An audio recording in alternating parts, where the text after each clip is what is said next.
teachers in the pilot schools of the implementation of Matatag curriculum. For what reason? That's the next question. Why you consider this as your best practices? Okay, so they identify their processes.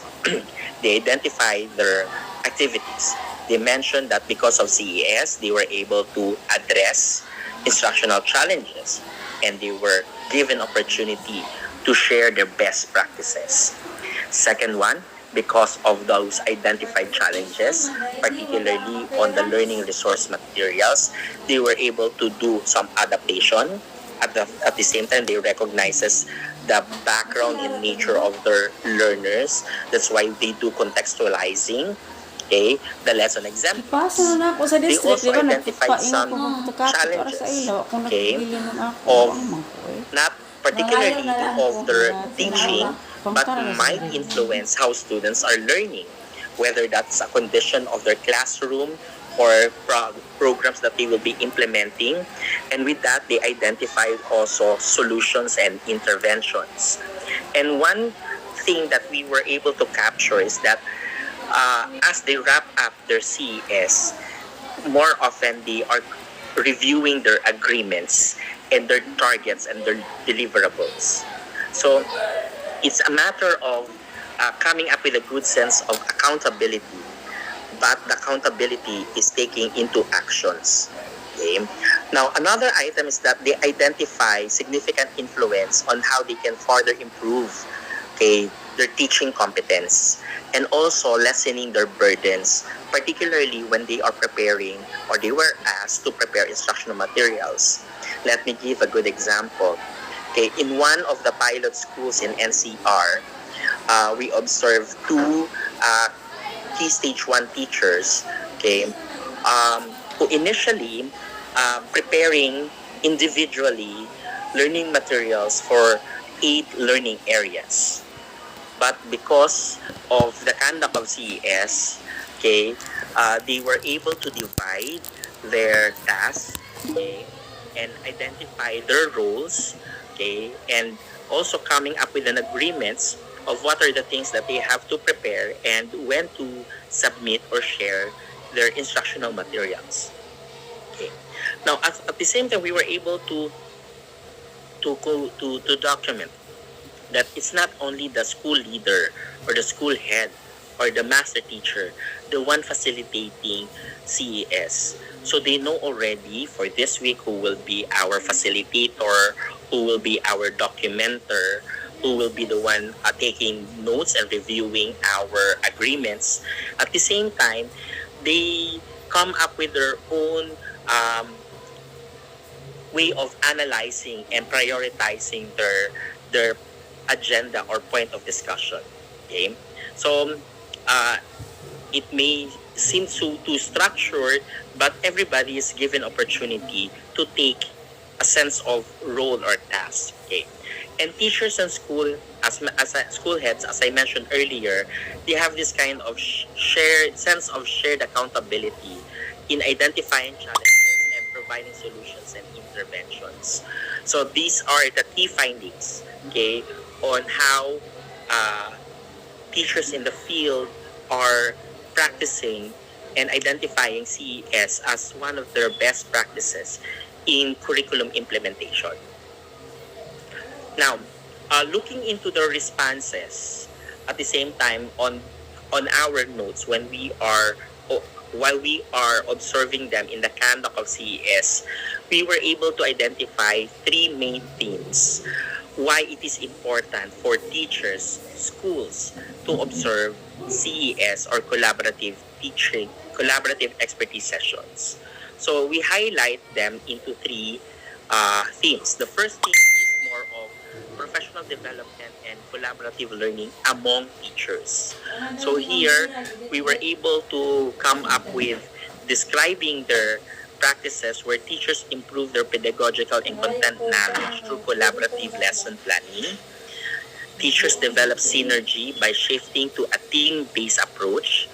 Teachers support professional growth by addressing each other's strengths and challenges. And teachers engage in reflective practices through professional conversations and feedbacking. Now, let me emphasize that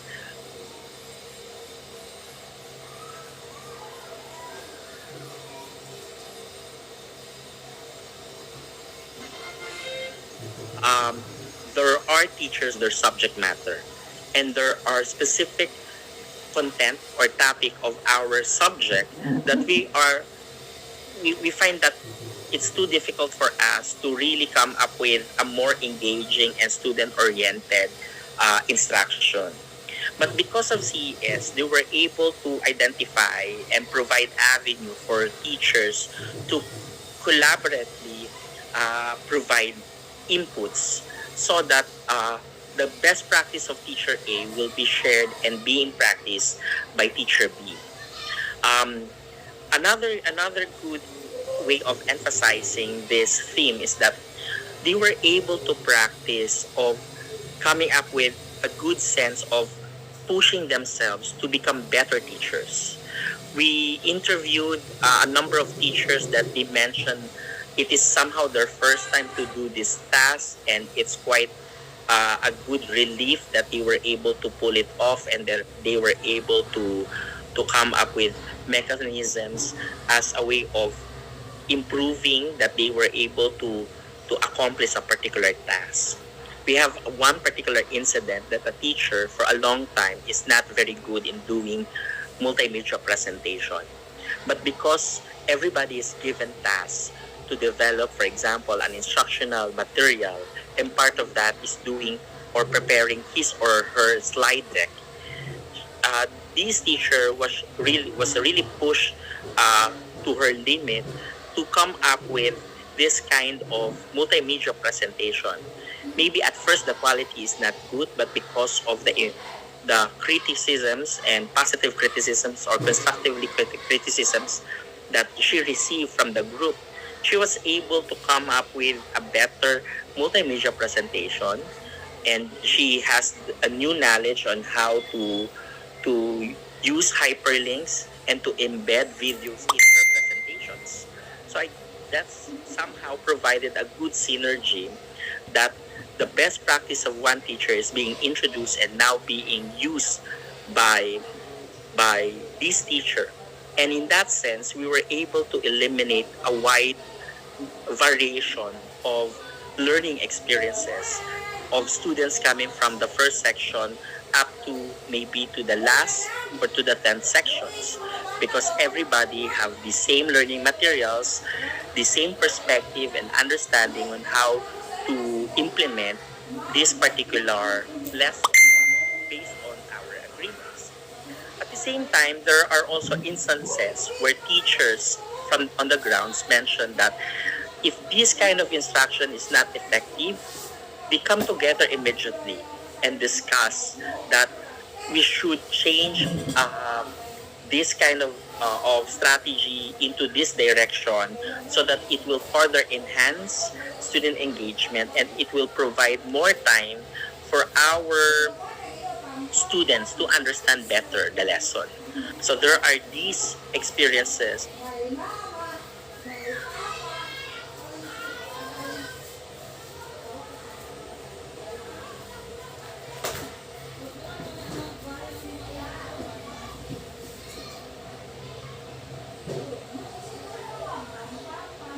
The curriculum, how they will be fostering, okay, partnerships, internal and even for external.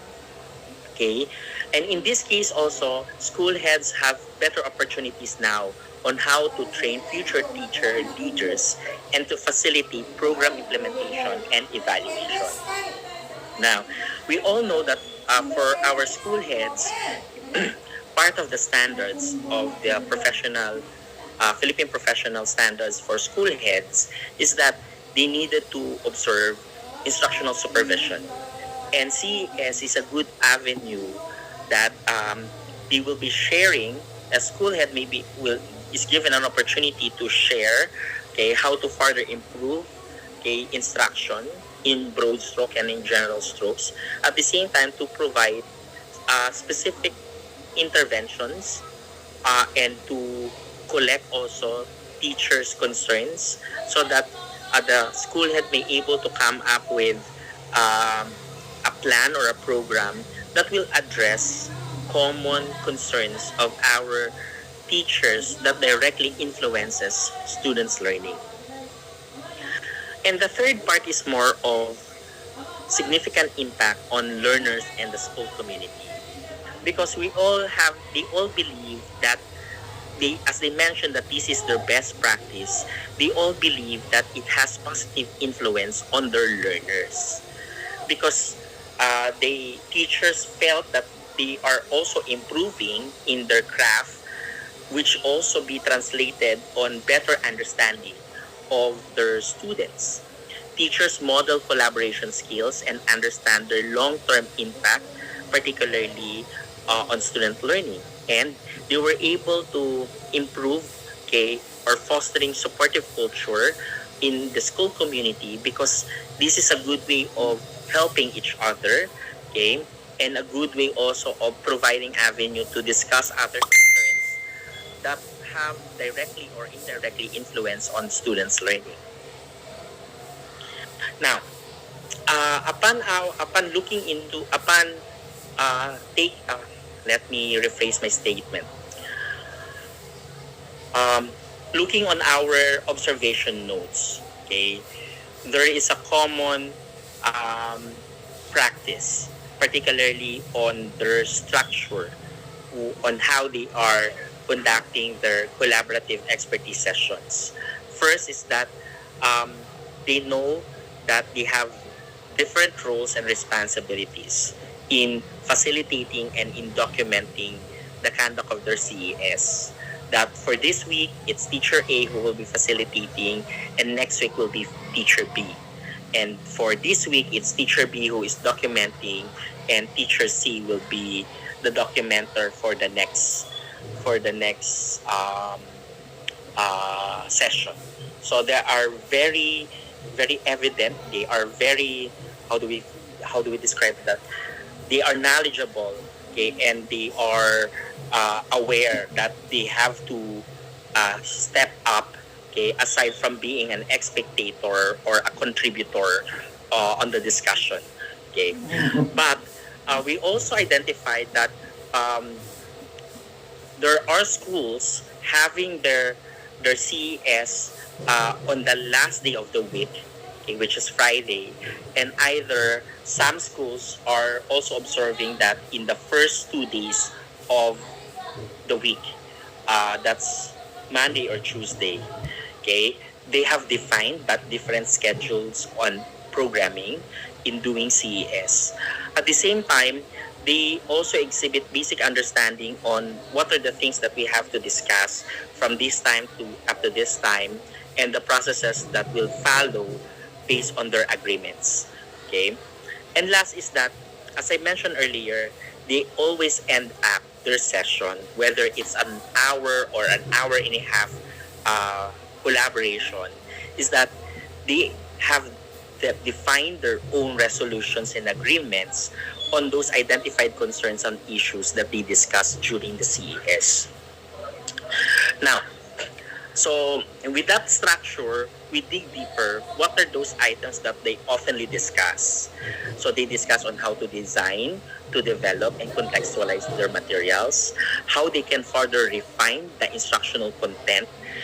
Particularly, this is highly observed on key stage 3 teachers, where they have some doubts on the content that they are delivering because they are not specialized of that discipline. A good example is that grade 7 teachers, and most of them are biological or chemistry teachers, and they are dealing with physics concepts. So it allowed them to further enhance their perspective and understanding of the concept, because everyone is contributing on how they can further improve their understanding. They share their best practices, particularly on the use of ICT, okay, on how they will be improving the content of their slides, the transitions of their slides, and even the use on how to positively use ICT.